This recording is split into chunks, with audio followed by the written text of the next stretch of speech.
She looked me dead in the eye and said, "I've already sent the invitations. To my property. To a wedding I wasn't even invited to. Yeah, that happened. My name's Cole Ramirez, and I used to think buying a quiet lakeside cabin in Idaho was the best decision I ever made. Peace, nature, fresh air, and no nosy neighbors. Or so I thought." That was before Delilah Monroe showed up.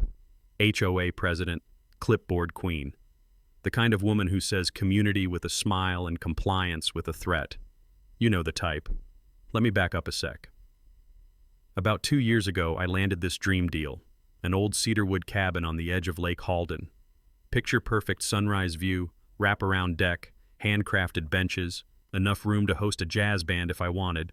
I'd sit out there every morning with my sketch pad and coffee, soaking in the silence. It was my slice of heaven. Then one morning, ding-dong, I opened the door, still in pajamas, and there she is. Platinum bob haircut so sharp it could cut a diamond, mirrored sunglasses at 8 a.m., and a clipboard that looked like it could summon demons. "Hi, I'm Delilah Monroe, your new HOA president," she chirps like she's auditioning for a toothpaste commercial. "Just doing a little compliance tour." I should have known that was code for "I'm about to ruin your life." She starts pointing things out. My grass? Too tall, by half an inch. My mailbox?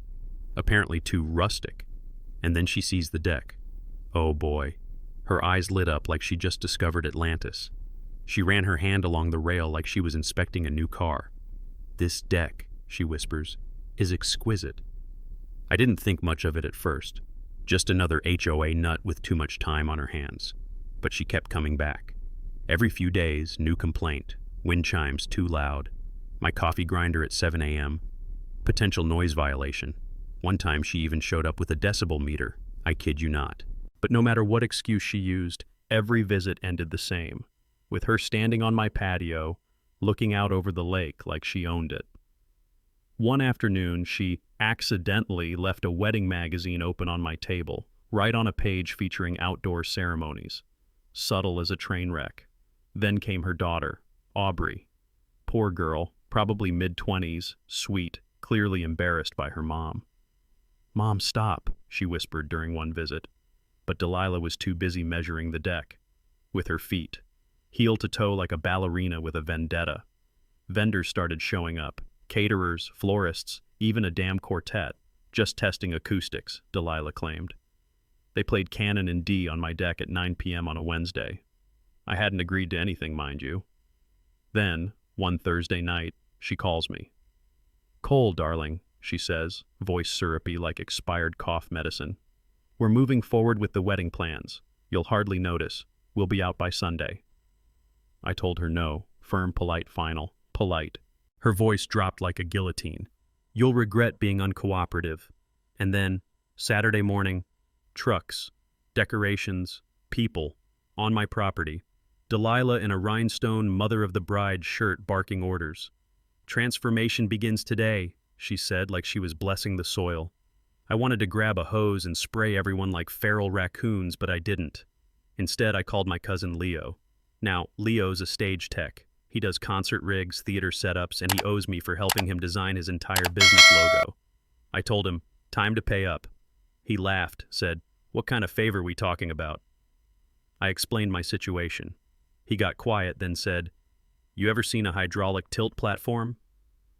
3 days later, my deck had one. Let me explain. Leo installed a rig under the patio. Remote controlled, could tilt it a solid 15 degrees in either direction. "Use it wisely," he said, deadpan. "Or dramatically, your call." Fast forward to wedding day. Guests arrived in suits and sundresses, sweating in the heat. Delilah floated around like she was royalty, complimenting her own taste. "I discovered this venue myself," she bragged. Aubrey stood stiff as a mannequin. The groom, Blake, looked like he was trying not to bolt. Can't blame him. At exactly 1 p.m., the string quartet started up. Aubrey walked down the aisle, bouquet shaking in her hands. Everyone was watching, phones out, sighing at the gorgeous view. That's when I picked up the remote. Click. At first it was subtle. A champagne glass rolled off a table. A purse started to slide. People looked confused. Then came the whispers. Is the deck moving? And then chaos. The cake. 7 glorious tiers of fondant and fragile dreams, toppled like a slow-motion disaster movie. It exploded in a shower of frosting. The bride screamed, the groom slipped, guests started sliding like bowling pins. And Delilah? Oh, Delilah caught a full tier of cake to the chest before sliding, arms flailing, screaming in a trail of sequins and buttercream. The quartet stopped playing. The guests either ran or filmed. A few older folks clung to chairs like they were on the Titanic. One woman shouted, "Grab the bride!" But Aubrey was already halfway off the platform, tears streaming down her face. Cops showed up.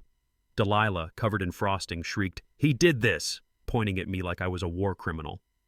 Officer looks around, asks me, "Sir, is this your property?" "Yes, officer, and I never gave permission." He nods. "Ma'am, unless you've got proof this was sabotage, looks like a structural failure caused by unauthorized use." Aubrey finally snapped. "I told you not to do this, Mom," she cried, mascara melting down her cheeks. "You hijacked his house. This was my wedding and you ruined it." And just like that, Delilah lost control. The fallout? Oh, it was delicious. The HOA had an emergency meeting. Turns out I wasn't the only one she'd tormented. Mr. Patel shared how she fined him for planting tomatoes instead of hydrangeas. Ms. Kim said she got a warning for unauthorized curtains. By the end, it was unanimous. Delilah was removed from the HOA board. Vendors sued her. Blake's parents lawyered up. And Aubrey? She moved out. Sent me a handwritten apology and a Starbucks gift card. Said she eloped with Blake in Montana, just the two of them on a lakeside dock. No guests, no cake, no chaos. And Delilah? Last I heard, she sold her place and moved 3 states over. Some say she was spotted at a wedding expo in Arizona talking about redemption-themed ceremonies. I don't know. I don't care. My deck? Still a little tilted, just enough to remind me. So yeah, sometimes karma isn't just poetic, it's mechanical. 15 degrees of frosting-covered justice. And hey, if you've ever dealt with a Delilah in your neighborhood, drop your story in the comments. I read every single one. Was I wrong? Or was this the only way to deal with HOA madness? You tell me.